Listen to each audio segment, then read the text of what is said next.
ان ھذل قرآن یہدی للتی ہی اقوم، یہ قرآن جو میں نے آپ کو دیا ہے، اس قرآن کی خوبی یہ ہے کہ یہ اقوم، معتدل اور اوسط ہے۔ اس قرآن میں افراط بھی نہیں، اس قرآن میں تفریط بھی نہیں، بلکہ یہ قرآن اعتدال کا درس دیتا ہے۔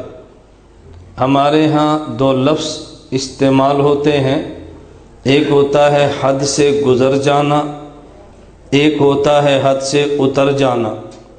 اگر حد سے گزر جائیں اعتدال ہے، حد سے گزر جائیں افراط ہے، حد سے اتر جائیں تفریط ہے، اور حد پہ رہیں تو اعتدال ہے۔ حد سے گزر جائیں افراط ہے، حد سے اتر جائیں تفریط ہے، اور حد پہ رہیں تو اعتدال ہے۔ اگر حد سے گزر جائیں، دین میں کمی کریں، الحاد ہے، حد سے اتر جائیں، دین میں اضافے کریں، تفریط ہے، حد پہ رہیں تو یہ مسلک صراط مستقیم ہے۔ حد سے گزرنے والے کو افراط والا کہتے ہیں، حد سے اترنے کو تفریط والا کہتے ہیں۔ حد پہ رہنے والے کو، توجہ رکھنا، حد سے گزرنے والے کو افراط والا، حد سے اترنے والے کو تفریط والا، حد پہ رہنے والے کو اعتدال والا، دین میں کمی کرنے والے کو الحاد والا، دین میں کمی کرے بدعات والا، اضافہ اور کمی نہ کرے اہل سنت والجماعت والا۔ ہم دین میں کمی بھی نہیں کرتے، دین میں اضافہ بھی نہیں کرتے۔ میں اگلا جملہ کہتا ہوں، نہ دین میں کمی اضافہ کرتے ہیں، نہ دین میں کمی اضافہ برداشت کرتے ہیں۔ بعض لوگ کمی اضافے کرتے نہیں ہیں لیکن کمی اضافے کو برداشت کر لیتے ہیں۔ ہم دیوبند والے دین میں کمی بھی نہیں کرتے، دین میں اضافے بھی نہیں کرتے، اور کمی اور اضافے کو برداشت بھی نہیں کرتے۔ قرآن کریم نے اعتدال کی بات کی ہے۔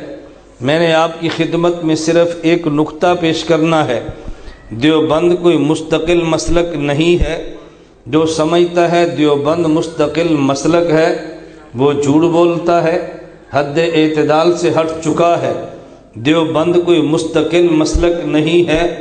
میرے پیغمبر نے سنت دی ہے، صحابہ نے اس کو پھیلایا ہے، امام ابو حنیفہ نے اس کو جمع کر کے امت تک پہنچایا ہے۔ دیوبند نے اسی سنت کا تحفظ کیا ہے۔ دیوبند کو مستقل دین کا نام نہیں ہے۔ وہ سنت جو پیغمبر نے دی ہے، صحابہ کرام نے اسی سنت کو امت کے سامنے پیش کیا ہے، امام ابو حنیفہ نے اسی کو لکھوایا ہے، دیوبند والوں نے اسی سنت کو گھر گھر پہنچایا ہے۔ تو دیوبند کمی اور زیادتی کا نام نہیں ہے، دیوبند افراط و تفریط کا نام نہیں ہے، دیوبند الحال و بدعات کا نام نہیں ہے، دیوبند خالص اعتدال کا نام ہے۔ میں نے عنوان بڑا مختصر سا پیش کرنا ہے، لیکن میں یہ تمہید کے طور پہ سمجھانے کے لیے ایک مثال دے دیتا ہوں۔ جس شخص کا اللہ سے قرب کا تعلق ہو، اس تعلق کی بنیاد پہ اسے ولی کہتے ہیں۔ دیوبند والے ولایت کو مانتے ہیں۔ کبھی ولی کے ہاتھ پہ خرق عادت کچھ چیزیں ظاہر ہو جائیں، انہیں کرامت کہتے ہیں۔ دیوبند والے ولایت بھی مانتے ہیں، ولی کی کرامت کو بھی مانتے ہیں۔